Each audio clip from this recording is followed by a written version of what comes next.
আজকে আমি চিকেন রেসিপিটা শেয়ার করছি। প্রথমে কড়াইতে গরম তেল দিয়ে দেবো, তারপরে তেলটা গরম হয়ে গেলে একে একে দিয়ে দেবো পেঁয়াজ, লবঙ্গ, শুকনো লঙ্কা, এগুলো সব সুন্দর করে ভেজে নেব। তারপরে দিয়ে দিলাম গোটা কাজু, ঠিক আছে, তোমরা ভাঙা কাজু ইউজ করতে পারো।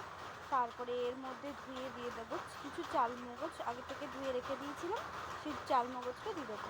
এবার এগুলোকে একটু ভালো করে হালকা করে ভেজে নেবো যতক্ষণ একটু হালকা লালচে আসছে।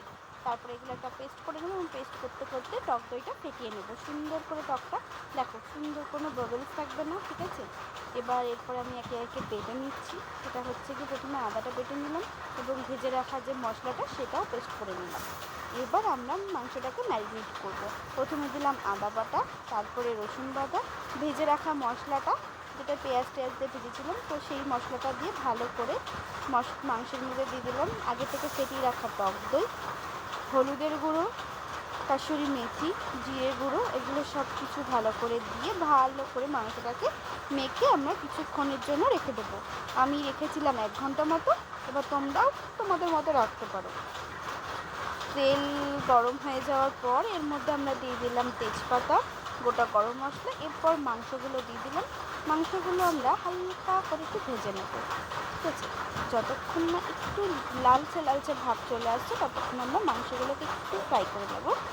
তারপরে ফ্রাই করার পরে আমরা গিয়ে দেব, মশলা থেকে একটা তেল ছেড়েছে, দেখতেই পাচ্ছ মশলা থেকে খুব সুন্দর তেল ছেড়ে দিয়েছে, ঠিক আছে। এবার যে বাকি মশলাটা ছিল, গ্রেভিটা, এটা আমি সব দিয়ে দিলাম এর মধ্যে। এরপরে একটু হালকা অল্প পরিমাণে জল দিয়ে দেবো। জল দেওয়ার পর ভালো করে নেড়ে চেড়ে এটাকে আমরা কিছুক্ষণের জন্য ঢাকা দিয়ে রাখবো। এটাকে ভালো করে মাংসটা কিছুক্ষণ 15 মিনিটের মতো ঢেকে রাখলেই হবে, সেদ্ধ হয়ে যাবে ততক্ষণে, ঠিক আছে। তো ওটা ভালো করে মেখে নেড়ে চেড়ে ঢেকে রেখে দিলেই হয়ে যাবে। এরপরে মাংসটা একবার খুলে দেখে নেবে যে কতটা সেদ্ধ হয়েছে, কুক হয়েছে। যদি না হয় মাংসটা আরেকটু কিছুক্ষণের জন্য ঢেকে রাখলাম। এরপর মাংসটা পুরো রেডি, দেখতেই পাচ্ছ জলটাও শুকিয়ে গেছে, কত সুন্দর।